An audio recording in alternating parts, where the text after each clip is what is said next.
3:30 ng madaling araw, sa oras kung kailan ang karamihan ay mahimbing pang natutulog, ang kusina ni nanay ay gising na. Sa gitna ng usok at init ng panggatong, isang pamilyar na ritual ang nagsisimula. Ritual ng isang inang walang kapaguran, nagluluto hindi lang para sa kumakalam na sikmura ng iba, kundi para sa kinabukasan ng kanyang sariling pamilya. Hindi gasol ang kanyang gamit, kundi kahoy. Dahil sa bawat pisong matitipid niya sa panggatong, may isang pangarap siyang unti-unting itinataguyod.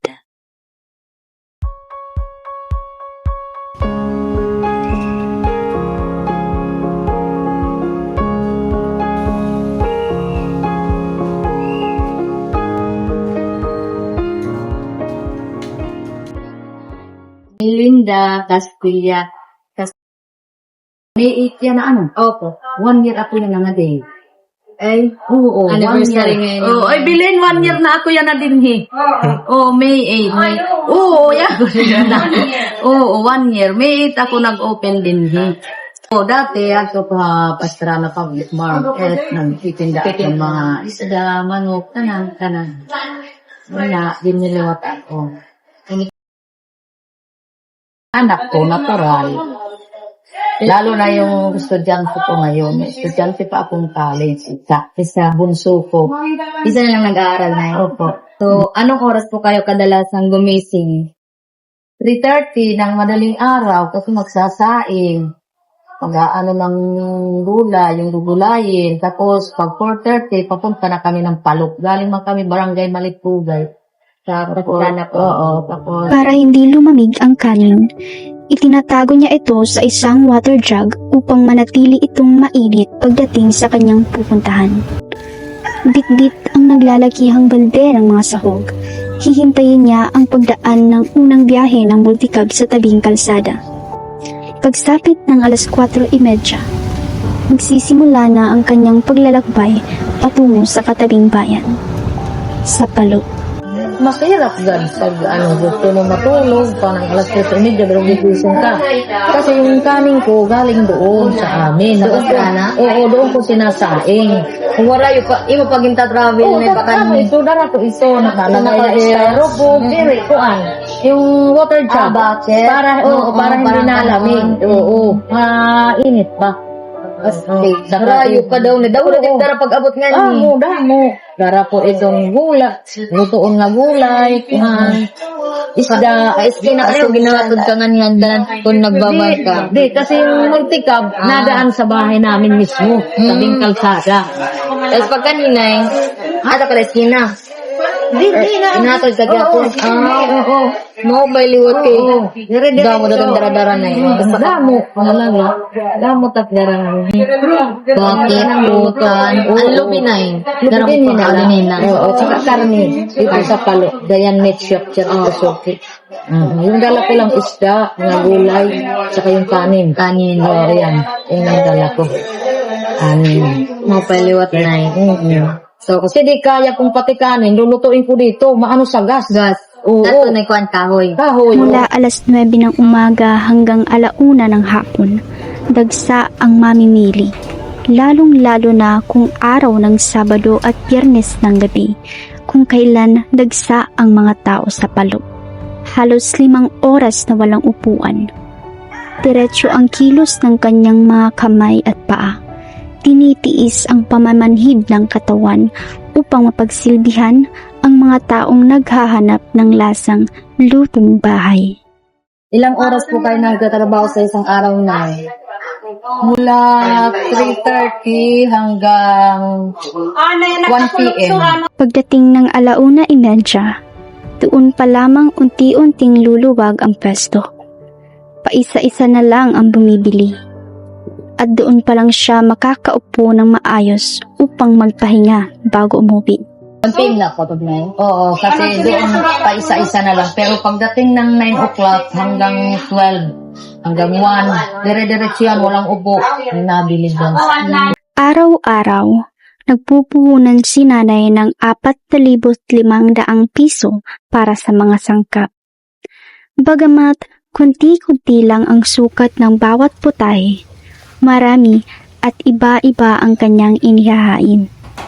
Ang kanyang diskarte, wala siyang krisis sa gulay dahil ang kanyang asawa ay nagtatanim sa kanilang bakuran ng mga panglawot-lawot na gulay tulad ng sitaw. Okay lang mahapon. At least sila kumita 1.5 sa isang mga sa kadlang. Okay na. Malinis na ba? Yung ano ba? Yung minimum na. Oo, minimum. Pag makatapos na yung estudyante ko talaga, mapan ka na. Dari ka na makuha. Sa panahong ito, naginto ang presyo ng gas, langis at mga bilihin. Pinili pa rin ni nanay na huwag magtaas ng presyo ng kanyang mga ulam. So, malaking epekto kasi yung gas pa lang, Mahalan. oo, mahal, yung mga bilihin, pero okay lang. Kahit pa paano, meron naman akong kinikita. Pero yung tinda ko, ganun pa rin, hindi ko tinaasan. Pupuhunan ako ng 4-5. Lahat-lahat na yun. Isda, lahat na. Hindi naman kasi maraming tinitinda ko. Kaya lang, kunti-kunti, pero marami. Maraming putahe ba, iba-iba. Iba-iba lang. So, Ano po ang dahilan kung bakit nagpatuloy pa rin kayo na dahil nga sa estudyante ko, hindi pa nakakatapos. 1 year pa bago matapos. Pag natapos, papahinga na ako kasi matanda na ako. 62 years old na ako. Dito ka na, Nay? Opo, oo. So, Wala namang trabaho asawa ko. Ako lang. ikaw lang na. Ikaw lang nagkukuha nito yung pamilya. Yung asawa ko, nagtatanim lang yung ginugulay ko dito. Yun ang trabaho niya. Nagtatanim siya ng mga pang lawot-lawot na gulay, sitaw. Yun lang. Nga, umpisa namon din may naman kami to garden din, pero dire, pag nagagamitan ba, nasasayang lang. Sayang lang. Tuhan niya na, pag kitang ko din yung pagkantin, amo mga pinakamalakas din lawot-lawot sa mga. Ngunit, ang 62 taong gulang na katawan may limitasyon din. Kamakailan lamang, lumuwas si nanay patungong Cebu upang magpatingin sa doktor dahil sa kanyang karamdaman sa puso. 4 na araw rin siyang lumiban sa pagtitinda. Ngunit, pagkarating niya kahapon, binalikan niya agad ang kanyang kalan upang magluto. Ngayong darating na 13, nakatakda siyang bumalik sa Cebu para sa kanyang check-up. Bagamat may mga katulong siya sa paghiwa at pagbubuhat, tanging si nanay lang ang may karapatang magtimpla ng ulam. Dahil ang kanyang pagtitimpla ang hinahanap-hanap ng mga tao. At ito rin ang nagbibigay sa kanya ng lakas upang magpatuloy araw-araw. Siyempre, masaya ako kasi na-appreciate na talaga. Kaya marami kong customer na nagsipunta dito kasi Balik-balik lagi pa. oo, gusto nila yung luto ko. Talagang sinasabi nila. Yun ang nagpapaano na gusto ko magluto araw-araw kasi hinahanap nila ako. Ang Na-appreciate na talaga yung sinasabi nila, lutong bahay. Oo, Nay. May mga panahon po bang sobrang napapagod kayo o gusto nalang sumuko, Nay?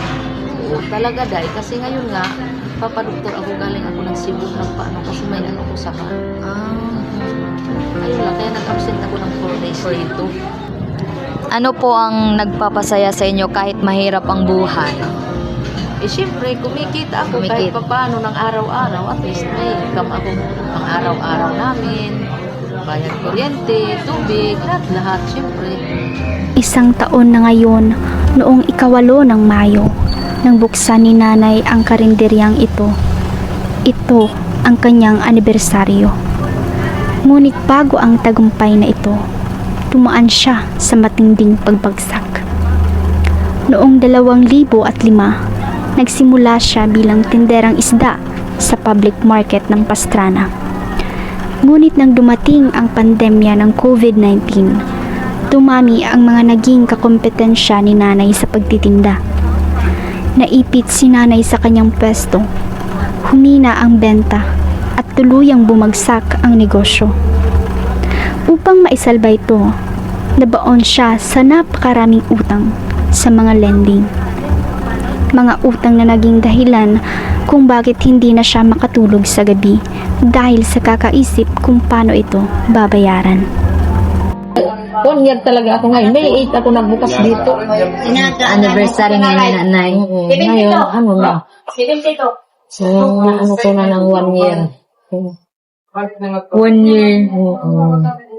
May baradan ka ngayon na pag-stay, nay? Oo, nabayad lang ako kasi best friend ko rin hiya.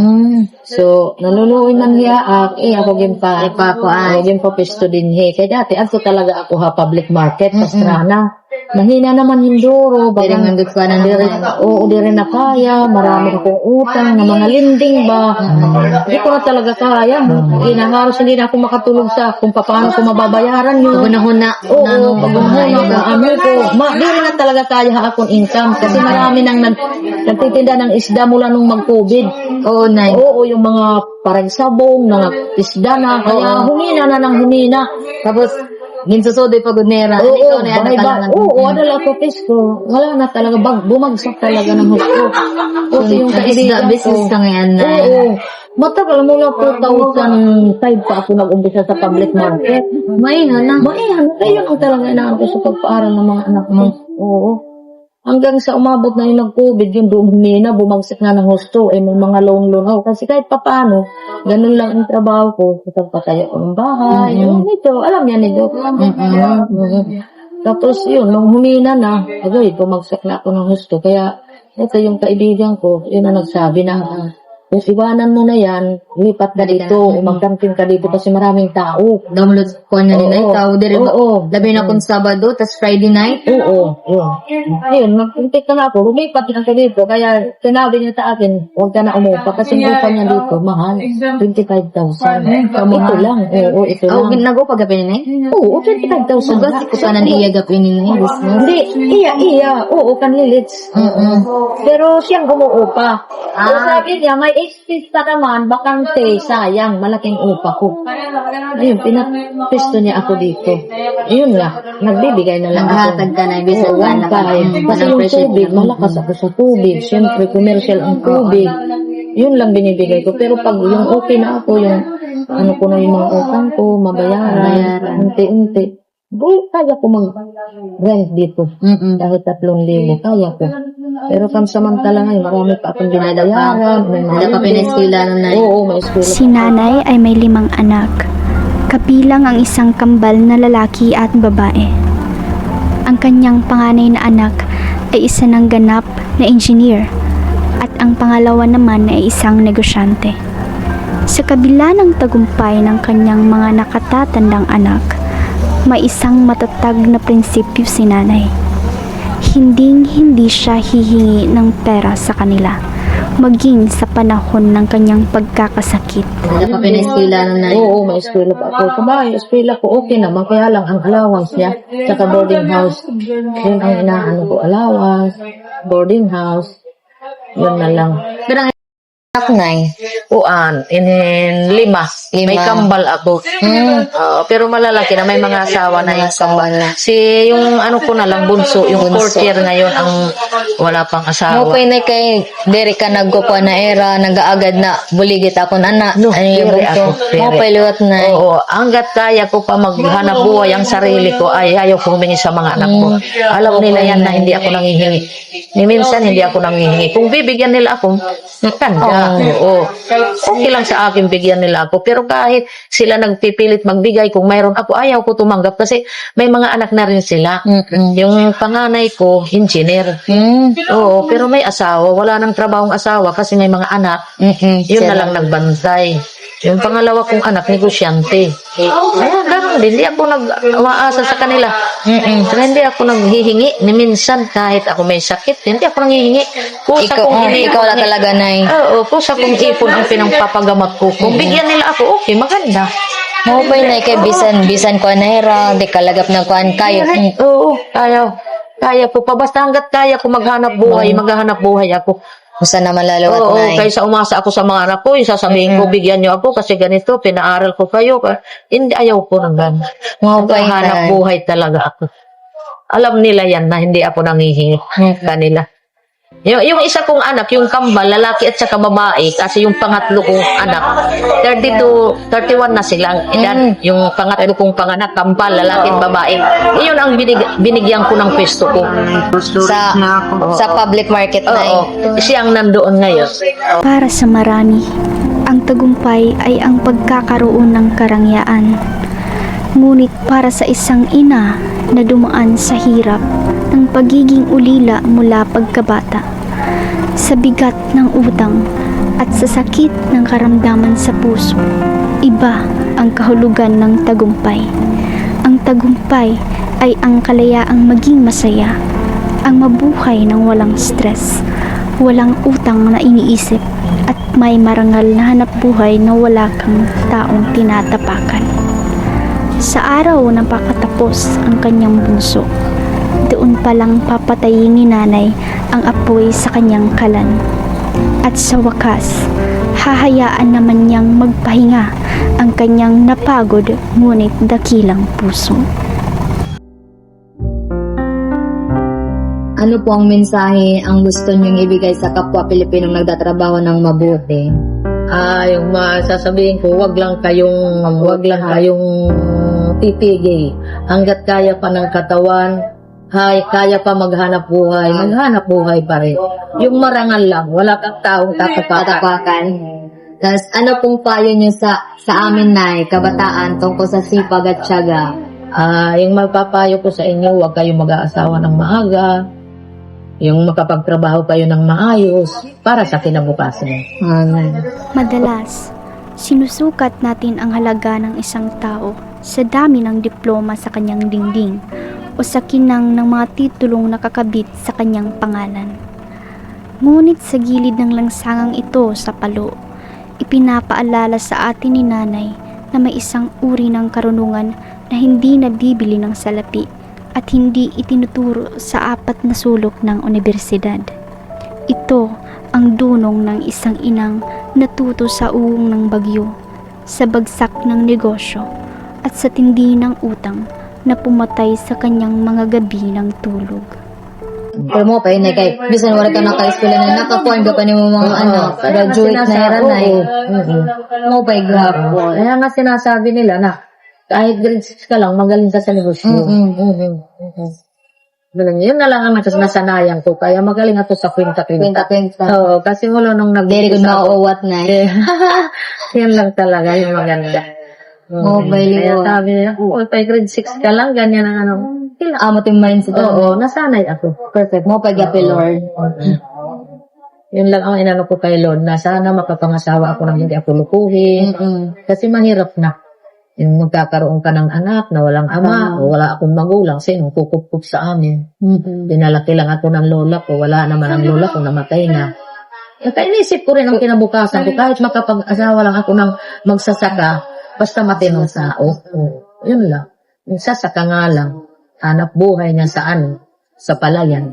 Pero at least maganda. Grade 6 lang ang natapos ni nanay. Namasukan siyang katulong, nabaon sa utang, at ngayon may karamdaman pa sa puso. Pero sa kabila ng lahat ng pilat na iniwan ng buhay, kailanman ay hindi niya piniling maging pasanin. Hindi niya ibinenta ang kanyang hirap para kaawaan ng mundo o ng sarili niyang mga anak. Ginawa niyang panggatong ang sariling pawis upang huwag lamang mamatay ang apoy ng pangarap ng kanyang bunso. Para po sa inyo, Nay, ano ang tunay na kahulugan ng tagumpay? Ang kahulugan ng tagumpay, at least, masaya ka, wala ka ng stress, Wala na utang, ano, Nay? wala ka ng utang. Kasi ako naranasan ko, mulat-mulang bata pa ako kasi bata pa ako, wala na akong magulang. 8 years old pala ako, wala na akong nanay, wala na akong tatay. Kaya mula nung nawalan ako ng tatay at nanay, pagkatapos ko nag-graduate ng grade 6, nagtrabaho na ako. Hindi ako nakapag-aaral ng high school. Hindi ako nakapag-aaral. Hanggang sa nag-asawa ako, namasukan ako ng katulong lang. Hanggang nag-asawa ako ng 22 years old. 22? Oo, 22 ako nag-asawa. 1 taon na ang kanyang karinderya. 1 taon na lang din ang kanyang hihintayin. Sa araw na humawak ng diploma ang kanyang huling estudyante, doon pa lamang bibitawan ni nanay ang kanyang sandok. Doon niya tuluyang makakamit ang nag-iisang tagumpay na kanyang hinihiling. Ang mabuhay ng marangal, ng malaya, ng walang stress, at higit sa lahat, ng walang utang. Isang gabi kung saan ang kanyang napagod, may sakit, ngunit dakilang puso, ay maaari na sa wakas magpahinga.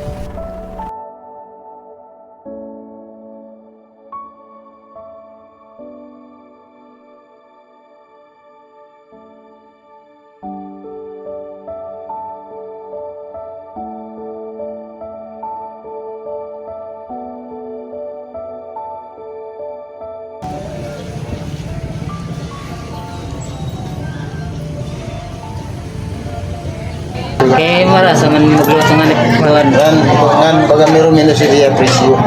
So nakakasimpo ka mo. Oo, nakakasip yan. Kaya na po din po kamo paminti na kaon po. Mas barato binitira. Tapos mau petimpla. So, para hay mo po, kamusta man po gyapon na nira pagkaon, nira mga kaligya po. Mau pay. Marasa po. Goods.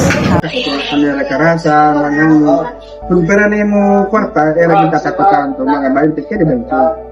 Halagang 30 kaya di ka ng mga kaon nga nera.